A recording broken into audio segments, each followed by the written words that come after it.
My name is Ethan Hale. Welcome to Top 10 Emotional Comeback. The morning I realized my boss was about to ruin his own life, I was holding a cup of coffee that tasted like burnt regret and cheap ambition. The kind of coffee that tells you the day is already doomed before it even begins.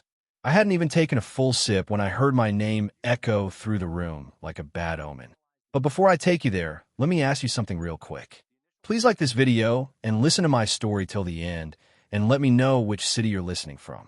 That way, I can see how far my story has traveled. All right, let me take you back. My name is Ethan Hale.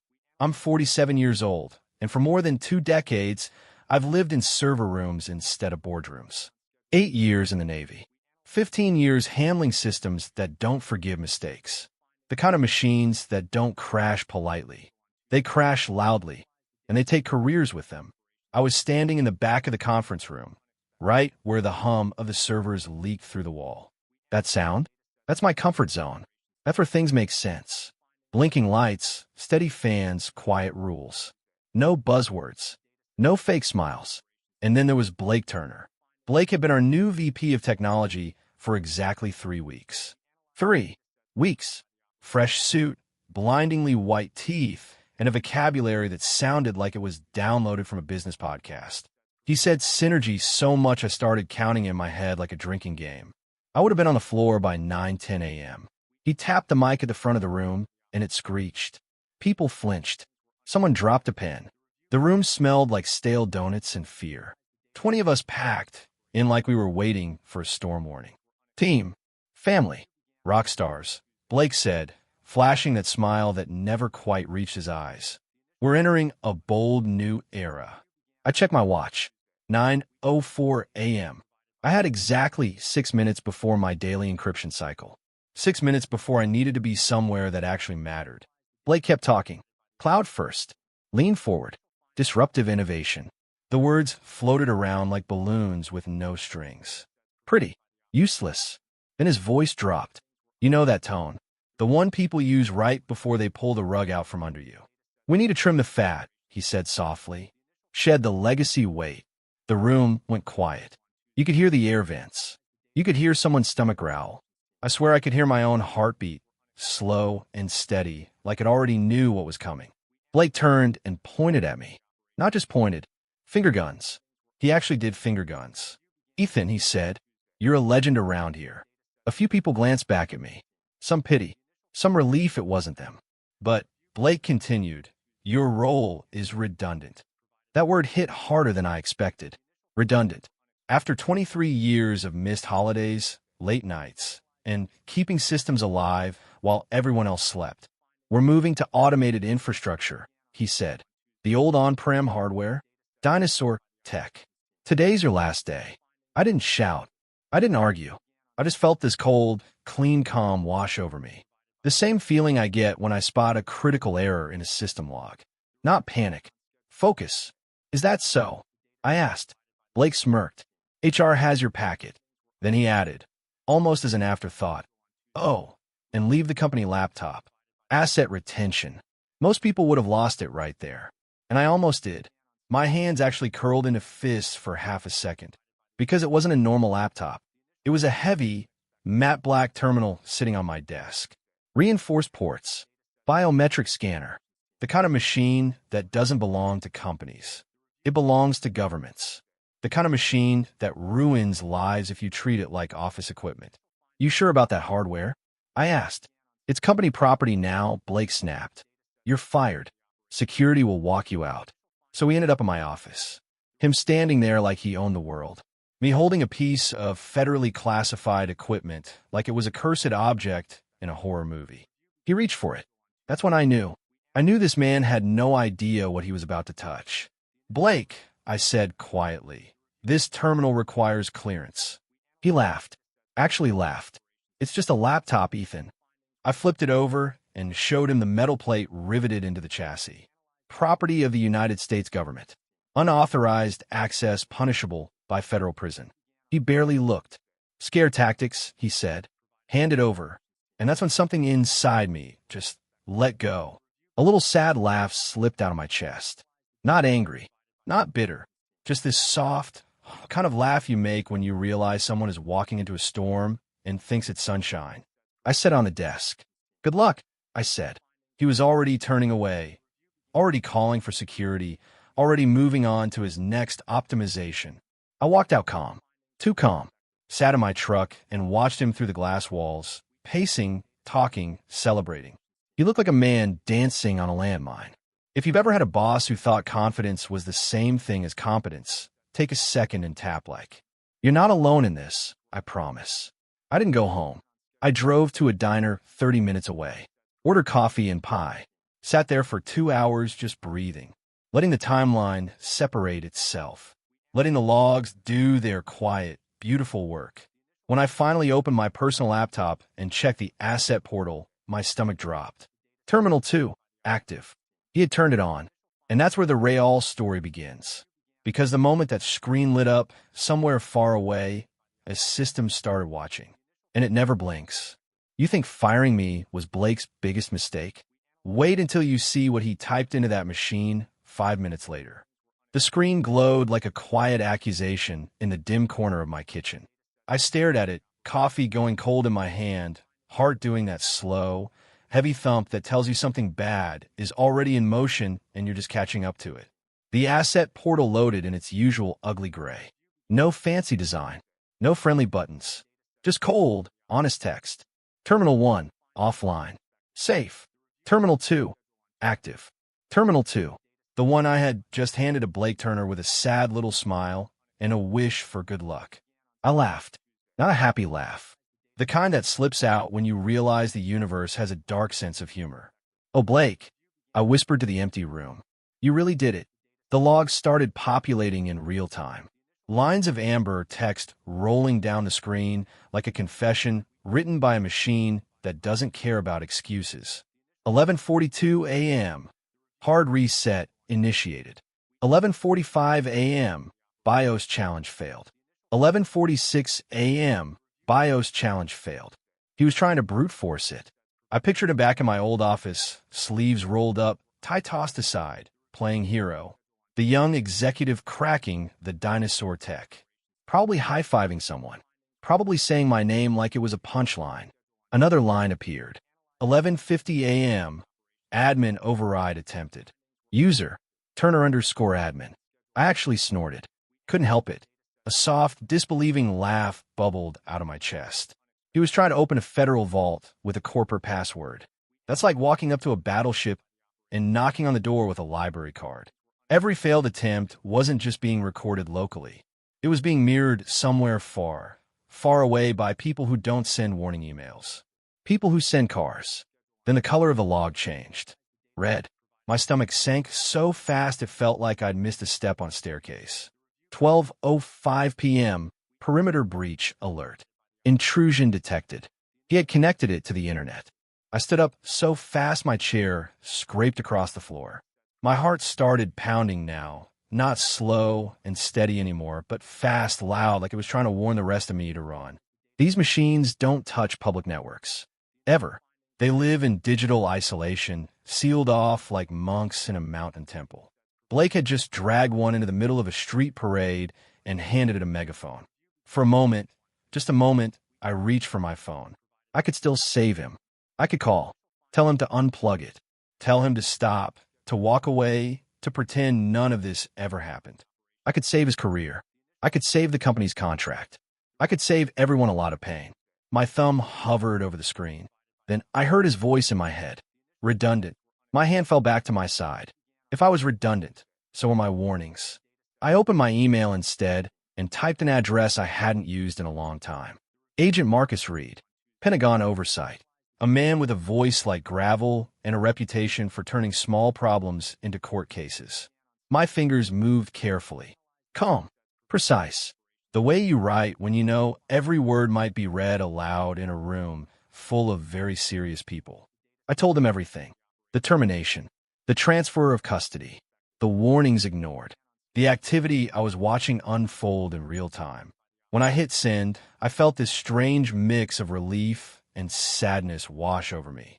Like I had just closed the door I knew I'd never open again. The logs kept coming. 12:15 p.m. Directory structure accessed via guest protocol. He had found a way around the login. I leaned back in my chair, rubbing my face. Of course you did, I muttered. Of course.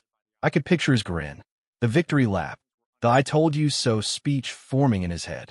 He probably thought he'd outsmarted me, outplayed the system, proved the old guy wrong. He started opening files. Folders labeled confidential. Project Echo. Budget review. Alt decoys. Digital flypaper. Empty rooms dressed up like treasure vaults, built to catch hands that don't belong. Then I saw it. 12:22 p.m. External file uploaded. Turner_pitch_final_v4.ppdx. 49 megabytes. I stared at that line for a long time. He wasn't just snooping. He was using the terminal like a flash drive. I actually laughed then. A soft, almost weeping laugh that surprised me. You didn't just touch the stove, Blake, I whispered. You climbed into the oven and closed the door. My phone buzzed. Unknown number. Northern Virginia, area code. I answered. Ethan Hale, a dry voice said. No greeting. No small talk. This is Agent Reed. I got your email. My throat felt tight. You're seeing it too? Yeah, he said. And I wish I wasn't. I told him about the file. The pitch deck. The plan forming in my head like a shadow. He's got a meeting tomorrow, I said. Defense contractors. He's going to walk in there and pretend this thing is his. His tech. His breakthrough. There was a pause on the line. Then a slow exhale. That's impressive, Reed said. In the worst possible way. Protocol says you brick the device, right? I asked. Yeah. Don't. Silence again. If you shut it down, I continued, he'll say it was faulty. Blame me. Walk away clean. Let him walk into that room tomorrow. Let him talk. I could almost hear Reed thinking. Gears turning. All right, he finally said. We'll hold. But you're back on this, Ethan. Consultant status. Temporary clearance. You monitor it. If he tries to send anything out, you cut the line. I swallowed. Understood. And Ethan, he added. Yeah. We're going to need you on site tomorrow. I looked around my quiet kitchen. The plant by the window. The mug I'd forgotten to wash. The piece I hadn't realized I'd already started to enjoy. Yeah, I said softly. I figured. The next morning, my tablet lit up like a Christmas tree. Ticket after ticket. Payroll down. VPN dead. Email bouncing. The company was digitally on fire. Blake had finally discovered something I'd known for years. Legacy systems don't run on autopilot. My phone rang. Ethan, a whisper said. Linda from accounting. It's chaos. Printers are spitting black pages. The coffee machine is flashing codes. Blake says you sabotaged everything. I laughed gently, almost kindly. Sounds rough. He's using the black laptop, she added. It's the only thing that works. That one actually made me close my eyes. He had run into the burning building and decided the safest place was the bomb. I checked the log. 10:30 a.m. External projector connected. Dry run. Showtime was coming. If you're still with me, drop a comment with the city you're listening from. I want to know how far this story has traveled because what happens next, it didn't just change my job. It changed my life. At 12:30, I put on my old charcoal suit, the one I used to wear for audits, the one that always felt like armor. When I pulled into the parking lot, 2 black SUVs were already waiting. And for the first time since Blake called me redundant, I smiled. You think walking back into your old job is awkward? Try doing it with federal agents at your side and your boss about to pitch a lie to the wrong people. The parking lot felt different when I stepped out of my truck. Same cracked pavement, same faded white lines. But now there were 2 black SUVs idling by the curb, windows tinted so dark they looked like they swallowed light. Engines humming low, patient. The kind of sound that doesn't rush because it knows it's inevitable. I straightened my jacket. My hands were steady, but my chest felt warm and tight at the same time, like something heavy and emotional was finally getting ready to lift. The door of the nearest SUV opened. Agent Marcus Reed stepped out first. Gray buzz cut, suit that looked like it had seen more airports than bedrooms, eyes that didn't waste energy on things like surprise. Ethan, he said, nodding once. I nodded back. Conference room B, I replied. He's connected to the projector. Lockheed reps are scheduled in 20 minutes. Reed exhaled slowly. 20 minutes too long. Another agent stepped out behind him, tablet in hand, already scrolling. No small talk. No speeches. Just motion. We walked toward the glass doors together. You know that feeling when you walk back into a place that fired you? Like the air itself is watching you. Like the walls remember. My shoes clicked against the tile in the lobby, and every step echoed louder than it should have. Kelly at reception looked up. Her face drained of color so fast I thought she might faint. "Ethan," she stammered. "I thought you were just coming to pick up your—" Reed leaned in, flashed his badge. "With a pickup," he said calmly. Her hands shook as she buzzed us through. The bullpen was still in meltdown mode. People huddled around dead monitors. Someone was on the phone, whispering urgently. A printer in the corner screamed like it was being tortured.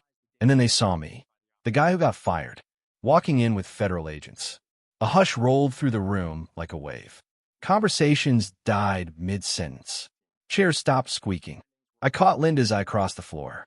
She slapped a hand over her mouth, eyes wide, half shocked, half delighted.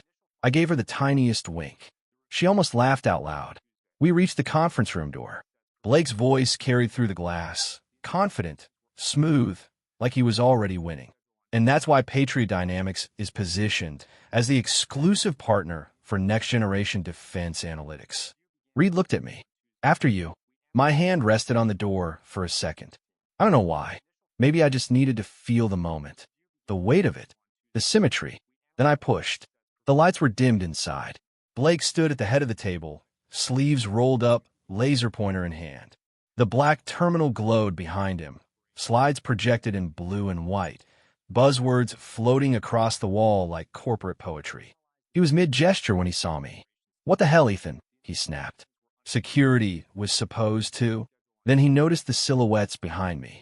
Reed stepped forward and flicked the light switch. Harsh fluorescent light flooded the room. The dramatic mood vanished. Sweat on Blake's forehead caught the shine. The laser pointer trembled in his hand, the red jittering across the screen like a nervous heartbeat. "Who are these people?" Blake demanded, his voice cracking just a little. "Blake Turner?" Reed asked calmly. "Yes, and you're trespassing. This is a private meeting." "Special Agent Reed," he said, flashing his badge. "Pentagon oversight. This is Agent Morales, FBI Cyber Division." Blake blinked. Then he laughed. A sharp, brittle laugh. "This is a joke, right? Ethan, did you hire actors? This is pathetic." I walked to the table and set my briefcase down slowly. The sound echoed in the quiet room. "It's not a joke," I said. Reed moved around the table, eyes on the terminal. "We believe you're in possession of classified government hardware, specifically SPR Terminal Delta 7791 Alpha." Blake scoffed. "It's a laptop. Company property. I retained the asset when I fired him. Standard procedure." "Is it?" Reed asked, peering at the screen. "Are you also claiming ownership of the technology displayed here?" "Absolutely," Blake said, puffing up. "I developed the integration strategy myself. This is my work." Agent Morales tapped her tablet. "On record, suspect claims ownership of classified encryption protocols." "Suspect," Blake snapped. "I know the CEO. I can get your badges revoked." I clear my throat. "Blake," I said gently, "tell them about the sticker." He frowned. "What sticker?" "The one you put on the bottom of the laptop," I said. "The shiny one." His jaw tightened. "There is no sticker. It's standard consumer hardware." Reed pulled on a pair of gloves. The sound of latex snapping was louder than it should have been. "Step away from the device, Mr. Turner." Blake hesitated. His hand rested on the lid like it was a lifeline. "I worked on this all night," he said, softer now. "This is my presentation." Reed shifted his stance just slightly. The room felt colder. Blake stepped back. "Ethan," Reed said, "confirm the serial." I walked over, heart thudding, and checked the side panel. "Delta 7791 Alpha," I said. Blake shook his head. "This is insane. You're all wasting time." I flipped the laptop over. There it was. A crooked blue sticker. Intel inside. Fresh. New. Like a cheap bandage over a bullet wound. "Did you check?" I asked quietly. "Or did you place it?" Agent Morales stepped forward with tweezers. Blake flinched as she peeled the sticker back slowly. The adhesive whispered as it came free. Underneath, the metal plate gleamed. Reed read aloud, "Property of the United States Government, Department of Defense, classified system, unauthorized access punishable by up to 20 years in federal prison." The room went dead silent. Blake stared at the plate. His mouth opened, closed, open again. "That wasn't there before," he whispered. "Ethan put that there. He's framing me." Reed didn't even blink. "This plate is riveted to the chassis," he said, "and logged in our inventory 3 years ago. We have records of you bypassing security, uploading personal files, and instructing staff to conceal federal markings." Blake slumped back against the whiteboard. The marker tray rattled. "I was just trying to modernize things," he said, almost pleading. "Streamline processes." Reed pulled out handcuffs. "Scott Turner," he said evenly, "you're under arrest." Blake's eyes filled. Real tears this time, not the performative kind. "I have a meeting," he whispered. "They're coming in 5 minutes." "They're not," I said softly. "I canceled it." They let him out, shoulders shaking, suit suddenly too big for him. Reed paused by the door. "Good work, Ethan," he said. "We'll need a full statement tomorrow." I nodded. As the door closed, the room felt empty in a way I can't quite describe. Like a storm had passed through and taken all the noise with it. If you've ever watched someone dig their own hole while you stood there knowing exactly how deep it was getting, hit that like button. These moments, they stay with you. I walked back into the hallway, the hum of the building louder now, my heart still beating in my ears. But the story wasn't over. Not even close. You think arresting Blake was the climax? Wait until you see what happened to the company itself the moment those handcuffs clicked. The hallway felt longer on the way out. Not because of distance, because of silence. The kind of silence that follows thunder. People stood frozen at their desks, half pretending to work, half pretending they hadn't just watched their golden VP get walked out by federal agents with his head down and his confidence leaking out of him like air from a punctured tire. I walked past faces I'd known for years. Some looked relieved. Some looked scared. A few looked at me like I just stepped out of a movie screen and into their real life. Outside, the air hit my lungs like a reset button. Cool, clean, honest. Reed stopped beside me in the parking lot. "By the way," he said, almost casually, "we issued a stop work order on all government contracts." I blinked. All of them. All of them. That's when it hit me. 75% of the company's revenue didn't just wobble. It fell off a cliff. I didn't cheer. I didn't smile. I just felt this heavy, sad exhale leave my chest. Because no matter how wrong Blake had been, there were good people inside those walls. People with kids, mortgages, plans. The storm always hits more than one house. 2 days later, my phone rang. The CEO's name lit up the screen. I almost didn't answer. Almost. "Ethan," he said, his voice wrapped in desperation and charm like they were the same thing. "We owe you an apology. A massive one." I leaned back on my deck, staring at my garden. The tomatoes were finally growing right. Funny how life keeps moving, even when companies fall apart. "Scott was a rogue actor," he continued. "He went off the rails. He was your VP." I said quietly. A pause. "We want you back. Title bump. Salary increase. CTO. The Pentagon says they won't lift the suspension unless a trusted custodian is in charge." I closed my eyes and listened to the wind move through the trees. No buzzwords. No synergy. Just leaves and air and the sound of something real. "No," I said. "Name your price," he blurted. "Double salary. Triple. Whatever it takes." I smiled. Not a happy smile. A tired one. "It's not about money," I said. "It's about judgment." You let someone dismantle safeguards because he sounded confident doing it. Another long pause. "So, what will it take?" he finally asked. "I'm consulting now," I replied. $350 an hour. 4-hour minimum. External oversight. No closed doors. That's expensive," he said weakly. "That's the market rate for not ending up in federal court." He laughed nervously. "And the team-building exercises? The synergy meetings?" I actually laughed then. A real one. Light. Free. "I don't do synergy," I said and hung up. Weeks later, I walked back into the building wearing jeans instead of a suit. Consultant badge. Temporary access. No office.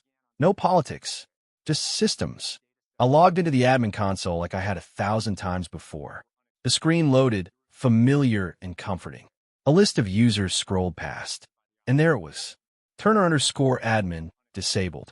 I hovered over it for a second. Not angry. Not satisfied. Just done. I typed the command. Delete user. Recursive. System prompted. This will permanently remove all associated files and history. Proceed. Enter. The account vanished. Like it had never existed.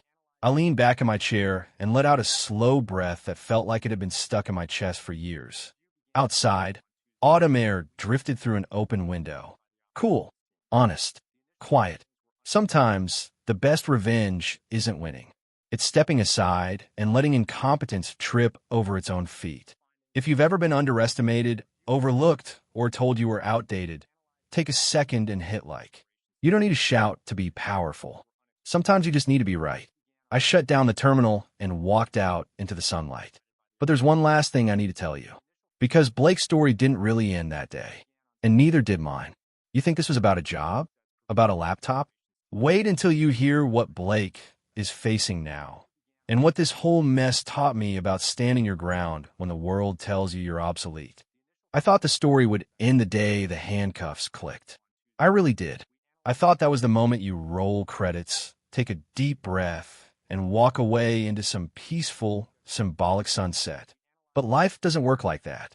Life loves epilogues. Life loves to lean in close and whisper, "You're not done yet." A few weeks later, I was sitting on my porch at dawn, wrapped in an old hoodie, watching the sky change colors like it couldn't decide what it wanted to be. My coffee steamed in my hands. The world was quiet in that soft, kind of way that makes you feel small but safe at the same time. My phone buzzed. A news alert. Former tech executive charged in federal cybersecurity breach and fraud investigation. I didn't need to open it to know the name inside, but I did anyway. Blake Turner, out on bail. Lawyer pushing an incompetence defense. I actually let out a short, breathy laugh when I read that.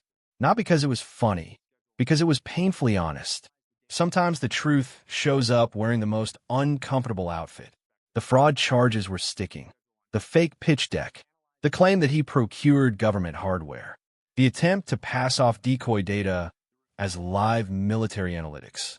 It all stacked up like a tower he'd built himself, brick by careless brick. Career over at 28. All for a presentation.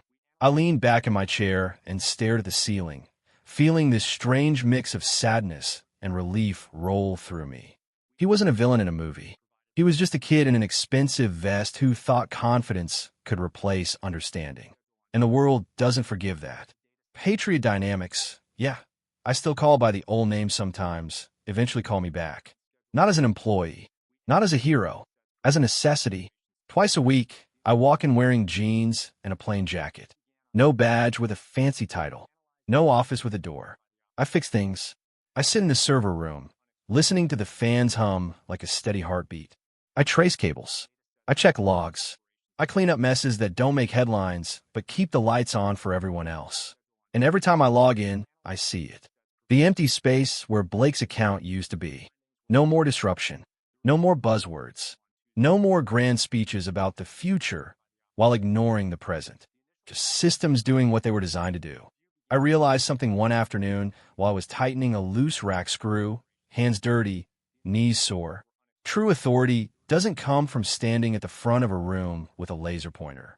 It comes from standing in the back, in the quiet, making sure everything still works when nobody's looking. I walked outside that day, and the air felt different. Crisp, clean, like the world had exhaled with me. I stood there for a moment longer than I needed to, just feeling it, letting it sink in. That competence doesn't need applause. It just needs time. And if you've been listening this far, if you've stayed with me through coffee-stained mornings and glowing screens and a young executive who thought stickers could hide the truth, then let me say this to you, straight from the heart. Somewhere out there, right now, someone might be calling your work outdated, old school, dinosaur tech. Let them, because dinosaurs didn't vanish because they were weak. They vanished because the world changed faster than anyone expected. And the ones who endure, they adapt without forgetting who they are. I stopped in the middle of the sidewalk that day, just standing there, people passing by, cars rushing, life doing its loud, chaotic thing, and I smiled. A soft, quiet smile. The kind you don't show anyone else. The kind you keep for yourself. Tell me in the comments. And if you've dealt with something similar, share your story. You're not alone. Subscribe for more stories about standing your ground and reclaiming your life. I don't know where you're listening from. I don't know what you're going through. But I know this much. Experience doesn't fade just because someone invents a new word for the same old work. The quiet professionals usually know exactly what they're doing. It just takes the rest of the world a little longer to catch up. I took one last sip of my coffee, smiled at the morning light, and went back inside. There were systems to check and a life to keep living.